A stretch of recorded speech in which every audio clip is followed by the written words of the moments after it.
నమస్తే. నేను మీ అశ్విని కుమార్. బీజేపీ కొన్ని రాష్ట్రాల్లో అధ్యక్షులను ప్రకటించినప్పుడు చాలామంది ఆశ్చర్యానికి గురయ్యారు. కొంతమంది విస్మయం వ్యక్తం చేశారు. ఈసారి బీజేపీ చాలా ఆచితూచి దూరం ఆలోచనతో అధ్యక్షులను ప్రకటిస్తున్న సంగతి చాలా క్లియర్‌గా అర్థమవుతుంది కొన్ని రాష్ట్రాలను చూస్తే.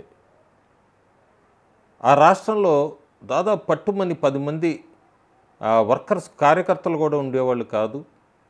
మొత్తం అంతా కూడా కమ్యూనిస్టు రూలింగ్తో నిండిపోయింది. ఆ తర్వాత టీఎంసీ అధికారంలోకి వచ్చింది.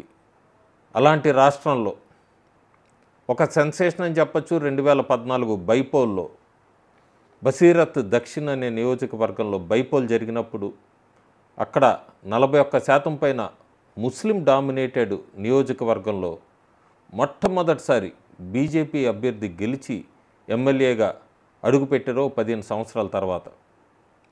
ఆ వ్యక్తి పేరు ప్రస్తుతం ఇప్పుడు దేశం మొత్తం ట్రెండ్ అవుతుంది. ఎందుకంటే వెస్ట్ బెంగాల్ బీజేపీ అధ్యక్షుడిగా అతన్ని ప్రకటించింది ఢిల్లీ బీజేపీ నాయకత్వం. ఆయన పేరు సమీక్ భట్టాచార్య. చాలామంది ఆయన కూడా ఓసీ బ్రాహ్మిన్ కమ్యూనిటీకి చెందిన వ్యక్తి.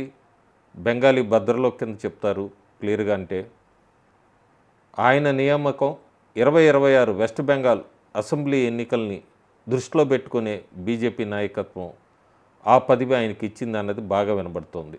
2 కారణాలు ఉన్నాయి. ఒకటి, 1963 నవంబర్ 5 జన్మించిన సమీక్ భట్టాచార్య చాలా గొప్ప ఆరేటర్. ముఖ్యంగా 45 సంవత్సరాల నుంచి కూడా ఆర్ఎస్ఎస్ భావాలు కలిగిన వ్యక్తి. అందులోనే పూర్తిగా నిమగ్నమై పనిచేస్తున్న వ్యక్తి. పూర్తిగా హిందుత్వ భావాలతో నిండిపోయిన వ్యక్తి. బెంగాల్ లాంటి రాష్ట్రంలో ఒంటరిగా పోరాడిన వ్యక్తి మొదట్లో. ఆ తర్వాత అందరినీ కలుపుకుపోయిన వ్యక్తి. ప్రస్తుతం రాజ్యసభ ఎంపీగా ఉన్న వ్యక్తి సమీక్ భట్టాచార్య. వెస్ట్ బెంగాల్లో ఇంకొక అద్భుతమైనది చెప్పడం ఏంటంటే, సువేందు అధికారి వెంటనే ఎప్పుడైతే సమీక్ భట్టాచార్య పేరు ప్రతిపాదించిందో ఢిల్లీ నాయకత్వం చాలా సంతోషం వ్యక్తం చేశాడు. ఎందుకంటే ఆయన ఒకటే చెప్పాడు, నా కాంబినేషను ఘోషి కాంబినేషను, అట్లాగే సమీక్ భట్టాచార్య కాంబినేషను, హిందుత్వ, ఆర్ఎస్ఎస్, అట్లాగే టీఎంసీలోంచి వచ్చిన వ్యక్తి సువేందు అధికారి, ఒక మాస్ ఇమేజ్ ఉన్న వ్యక్తి. అట్లాగే ఫస్ట్ టైం బెంగాల్లో 2019లో 18 స్థానాలపైన లోక్సభ స్థానాలు గెలిపించిన మాజీ అధ్యక్షుడు ఘోషి, వీళ్ళందరం మేము ముగ్గురం కలిసి వెస్ట్ బెంగాల్లో బీజేపీని ఖచ్చితంగా అధికారంలోకి తీసుకొస్తానని ఒక స్టేట్మెంట్ ఇవ్వటం బెంగాల్లో బీజేపీ నాయకుల మధ్య ఉన్న ఐకమత్యం. అట్లాగే ఈ సమీక్ భట్టాచార్యకి ఎక్కడా కూడా ఎవరు అడ్డు చెప్పకపోవటం, విమర్శలు ఏది రాకపోవటం, ఒక మంచి క్యాండిడేట్ని ఎన్నుకుందన్న మాట అయితే వినబడుతోంది. ఎందుకంటే కమ్యూనిస్టు సిపిఎం పార్టీల్లో కూడా ఆయనకి చాలా మంచి పలుకుబడి ఉంది. సమీక్ భట్టాచార్య అంటే చాలా సాఫ్ట్ కార్నర్ ఉంది. హిందూస్ మొత్తం కూడా సమీక్ భట్టాచార్య మీద చాలా మంచి కార్నర్ ఉంది. ఎప్పుడైతే బీజేపీ బెంగాల్లో అతని పేరు ప్రతిపాదించిందో హిందూస్ అంతా కూడా చాలా పెద్ద పండగలా జరుపుకుంటున్నారు. బెంగాల్లో అంత ఇంపాక్ట్ ఉంది భట్టాచార్య అంటే. ఇది ఖచ్చితంగా ఒక వరింగ్ ఫ్యాక్టర్ అని చెప్పచ్చు టీఎంసీకి. అట్లాగే ఒక మంచి స్టెప్ బీజేపీ అని కూడా చెప్పచ్చు. వరింగ్ ఫ్యాక్టర్ టీఎంసీకి ఎందుకు అంటే, ఈ మధ్య కాళీగంజ్లో జరిగిన బైపోల్లో సరే అక్కడైతే ఒక డేంజర్ సిగ్నల్ కూడా ఉంది. ముస్లిమ్స్ మాకుమ్మడిగా టీఎంసీకి వేశారు. సేమ్ టైం మొట్టమొదటిసారిగా బైపోల్లో హిందూస్ అంతా కూడా కన్సాలిడేట్ అయ్యి ఎక్కువ శాతం బీజేపీ వైపుకి చూశారు, బీజేపీకి ఓటేశారు.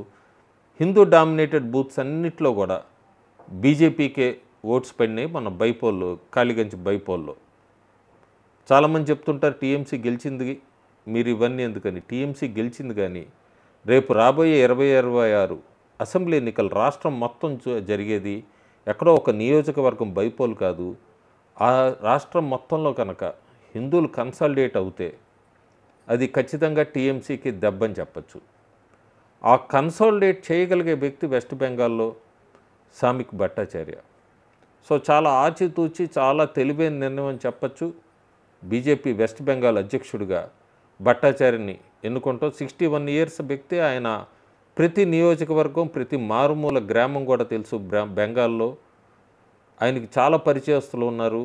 బీజేపీ ఈసారి గ్రాస్ రూట్ లెవెల్లో ఉన్న ఆర్ఎస్ఎస్ వర్కరో లేదా కార్యకర్తకో ఎవరికైనా కూడా కొన్ని రాష్ట్రాల్లో బీజేపీ అధ్యక్షుడిగా ప్రకటించడం, ఈసారి ఆర్ఎస్ఎస్ ప్లస్ బీజేపీ ప్లస్ హిందుత్వ ఇవన్నీ కూడా చాలా గట్టి నిర్ణయంతో ముందుకెళ్తున్నాయి అన్ని రాష్ట్రాల ఎన్నికలను ఉద్దేశంలో పెట్టుకొని అన్నది మాత్రం స్పష్టం కనబడుతోంది.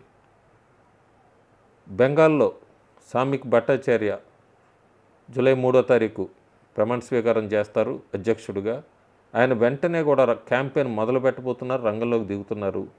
ఆయనకి యునానిమస్గా సపోర్ట్ వచ్చింది వెస్ట్ బెంగాల్లో బీజేపీ నుంచి, అట్లాగే హిందూస్ నుంచి కూడా. ఇది చాలా క్రూషియల్ డేంజర్ సిగ్నల్ మమతా బెనర్జీకి అని కూడా చెప్పచ్చు. Thank you.